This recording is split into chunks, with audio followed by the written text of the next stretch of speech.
নমস্কার বন্ধুরা, লৌকিক অলৌকিক বাংলা চ্যানেলে সকল শ্রোতা বন্ধুকে স্বাগত জানিয়ে আজ আমরা একটা ঘটনা শুনে নেব।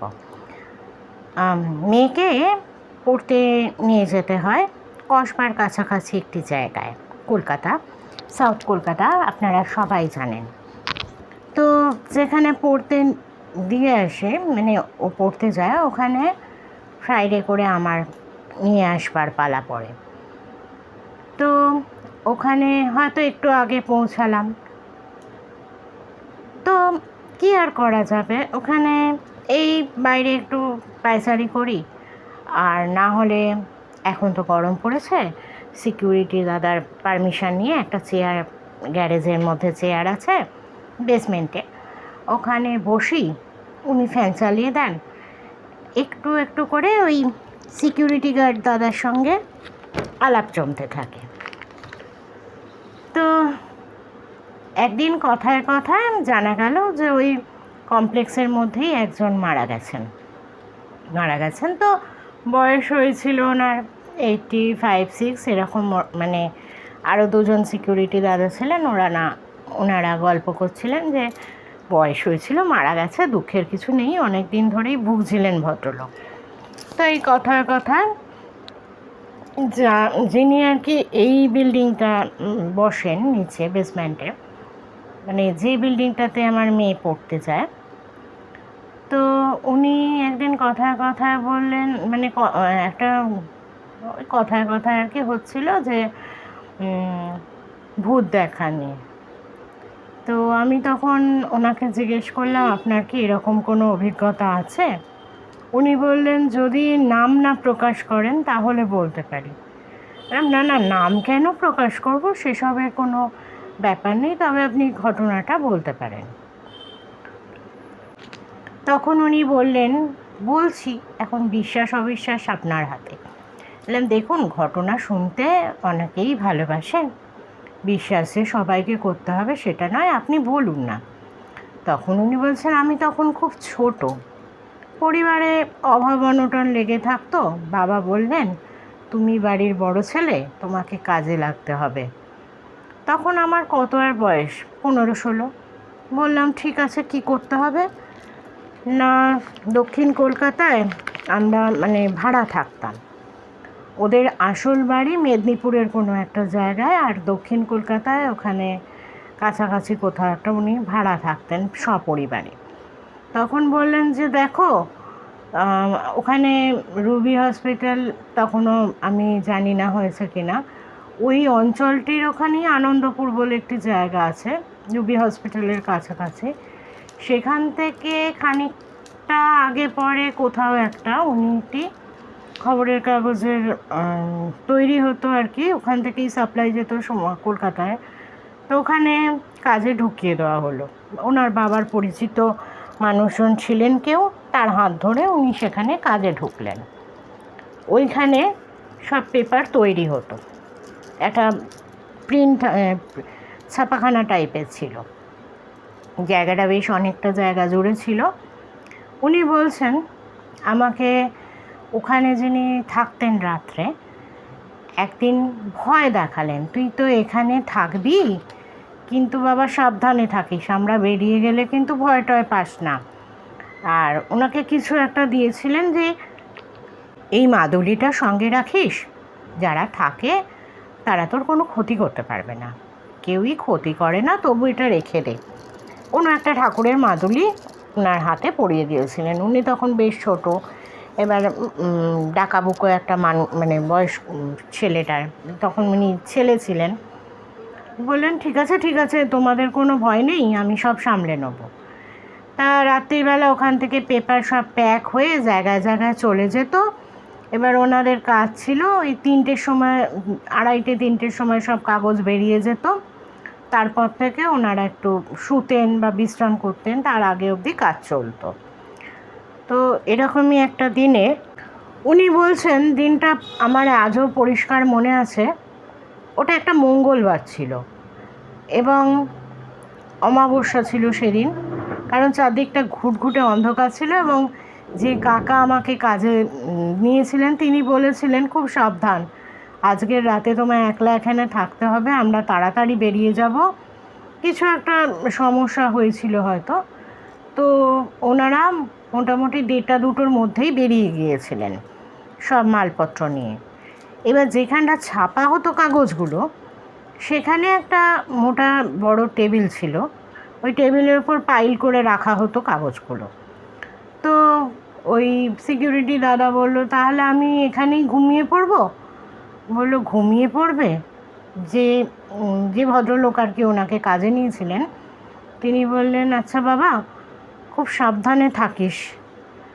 আর বারবার বললেন যে মাদুলিটা সঙ্গে রাখবি, হাতছাড়া করবি না, ঘুমলেও একটু সজাগ থাকিস। এসব বলে ওনারা বেরিয়ে গেলেন। এবারে তখন ছোট ছেলে, বয়স অনেক কম, খাওয়া দাওয়া সেরে এবারে ধুর কী আর করবো, ঘুমিয়ে পড়ি। এবারে কাছাকাছি একটা ওই পুরোনো আমলের টেবিল ফ্যান ছিল, সেটা চালিয়ে একটা সিঁড়ির ঘর ছিল ওখানে, মানে বেশ কয়েক ধাপ সিঁড়ি দিয়ে উঠলে আর একটা ঘর ছিল, সেখানে আবার কাগজ ফাগজ পাইল করে রাখা হতো। ওই দিকে টেবিলের মাথাটা আর উল্টো দিকে পা। এবারে সিকিউরিটি দাদা বলছেন, আমার বেশ ঘুম ঘুম চলে এসছে, ঘাড়ের মধ্যে একটা ওই ইট, মানে ভারী ইট বা বক্স টাইপের কিছু আমি রেখে ওটাকেই বালিশের মতো করে ঘুমিয়ে পড়েছিলাম। হঠাৎ দেখছি একটা কিরম যেন খসখস খসখস করছে আওয়াজ হচ্ছে। তা আমি ভাবলাম ইঁদুর টিঁদুর আছে নাকি, ঘুমটা ভেঙে গেল। তারপর ওই কাকুর কথা মনে পড়ল যে একটু ঘুমোলেও সজাগ থাকিস। এবার সিকিউরিটি দাদা বলছে, আওয়াজটা যেন ক্রমশ বাড়তে লাগলো, এবং ঠিক ইঁদুরের নয়, কোনো মানুষ পা ঘষে ঘষে হাঁটলে যেরকম আওয়াজ হয় ওরকম, আর কীরকম একটা ছুন ছুন করে আওয়াজ হচ্ছিল, মানে মেয়েদের একটা কিছু নুপুর টাইপের। এইবারে আমার তড়ক করে ঘুমটা চটে গিয়ে মনে হলো, এখানে আবার মহিলা কোথা থেকে আসবে, এখানে তো আমাদের মধ্যে কারোর কোনো কাকি টাকি এখানে থাকে না, আমি তো কোনো দিন দেখিনি। আর ওখানে যারা কাজ করতেন সবাইকেই এই দাদা কাকু বলতেন, বড় কাকু, মেজো কাকু এরম করে ডাকতেন, বা নাম ধরে কাকুও বলতেন। তখন বলছে, আমি তো এখানে কোনো কাকিমাকে দেখিনি, তাহলে এখানে এরম আওয়াজ আসছে কোত্থেকে। এইবার পড়বি তো পর, উল্টে এরম তাকিয়ে দেখছেন ওনার মাথার শেওরে কেউ একজন দাঁড়িয়ে আছে, এক হাত ঘোমটা টানা। উনি খুব অবাক হয়ে গেছেন, প্রথমে ভয় নয়, প্রথমে ভীষণ রকম অবাক হয়ে গিয়েছিলেন। তারপর উনি জিজ্ঞেস করছেন, ও কাকি, তুমি কে গো? কোনো আওয়াজ নেই। আবার বলছে, ও কাকি, তুমি কোন কাকুর বউ গো? কোনো আওয়াজ নেই। তারপর বলছে, তুমি এখানেই থাকো? তখন মাথাটা আস্তে আস্তে নাড়ছে। তখন বলছে, আচ্ছা আমি তো তোমার ছেলের বয়সী, তাহলে এত লজ্জা পাচ্ছ কেন কাকি, তুমি ঘুমটা খুলতে পারো। তখন উনি না সূচক মাথা নাড়ছেন। তখন বলছেন, কেন ঘুমটা খুলবে না কেন? তখন একটা খুব নাকে সুরে কথায় উনি বললেন, ভয় পাবি, ভয় পাবি, এরকম দুবার এরকম রিপিট করার পর ওই সিকিউরিটি দাদা বলছেন, ভয় পাবো কেন? আচ্ছা ঠিক আছে, তাহলে খুলো না। তারপর উনি খানিকক্ষণ দাঁড়িয়ে রইলেন, আর ইনি বসে পড়লেন। তারপর বলছে, কাকি, তুমি যদি কোনো দরকার না থাকে, রাত্রির হয়েছে, তুমি যাও না, গিয়ে ঘুমিয়ে পড়ো, কোন কাকাকে ডাকতে বলতে হবে বলো, আমি বলে দেবো কাল সকালে। তখন ইনি আর কোনো কথা বললেন না, ঘাড়টা নাড়লেন না সূচক। তখন বলছেন, আচ্ছা তাহলে। এইবার ওনার ভেতর ভেতর একটা কিছু ডাউট হয়েছিল। উনি যখন বলছেন, আমি উঠে বসেছি, বসে আমি আপাতমস্তক হাঁ করে দেখছি, আর দেখছি সাদা সাদা টাইপের, কিরম ধোঁয়া ধোঁয়া।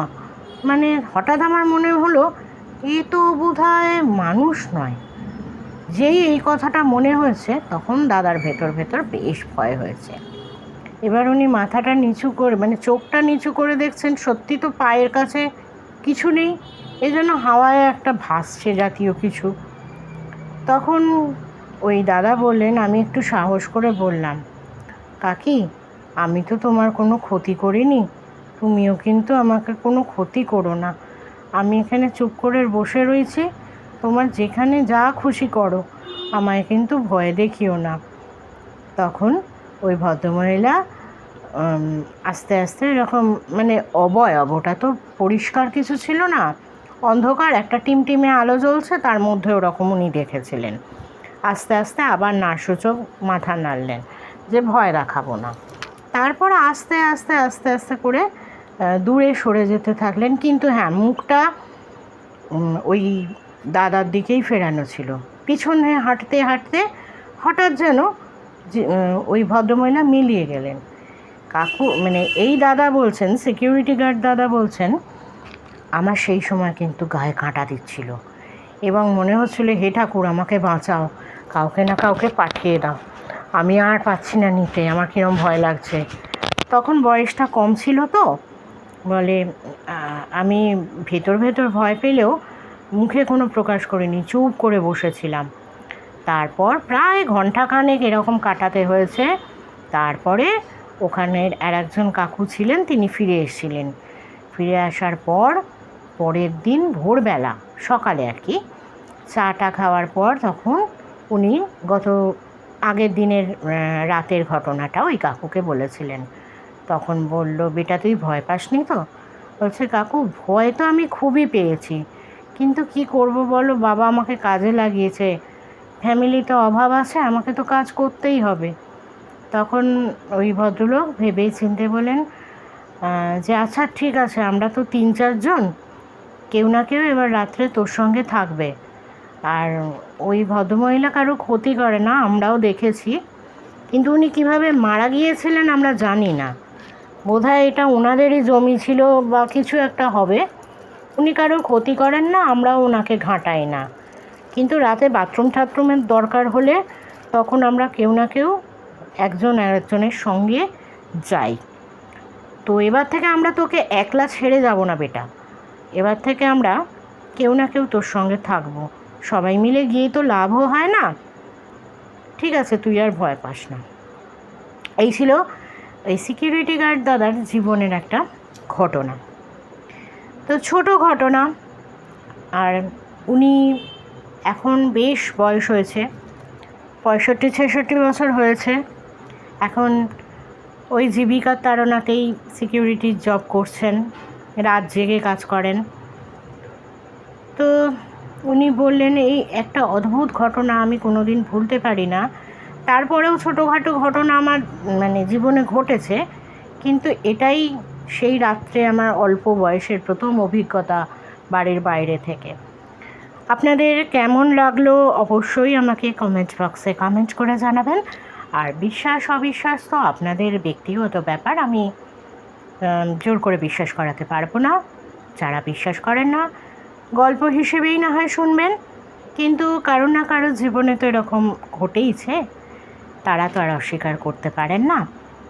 আর বাকি রইল আপনাদের বা আপনাদের পরিচিত কারো জীবনে ঘটে যাওয়া কোনো ঘটনা যদি শেয়ার করতে চান, ডেসক্রিপশন বক্সে মেল আইডিতে মেল করতে পারেন, অথবা হোয়াটসঅ্যাপ নাম্বারে ভয়েস রেকর্ড করে পাঠাতে পারেন। আমি সুদেষ্ণা, আজকে বিদায় নেওয়ার আগে একটা ছোট্ট রিকোয়েস্ট, আমাদের একই চ্যানেলে রহস্য গল্প, অলৌকিক ঘটনা, দৈবিক ঘটনা সব কিছুই থাকে, চ্যানেলটাকে সাবস্ক্রাইব করে অল বাটনটা প্রেস করে দিতে ভুলবেন না। কেমন লাগছে কমেন্ট বক্সে অবশ্যই কমেন্ট করে জানাবেন, ঘটনা শেয়ার করবেন, আপনারা ঘটনা শেয়ার যত করবেন চ্যানেলটাকে আমি এগিয়ে নিয়ে যেতে পারবো। সবাই ভালো থাকুন, সুস্থ থাকুন, শুনতে থাকুন একই চ্যানেলের মধ্যে এত কিছু। আজ শুভরাত্রি জানিয়ে বিদায় নিচ্ছি, আমি সুদেষ্ণা, বাই।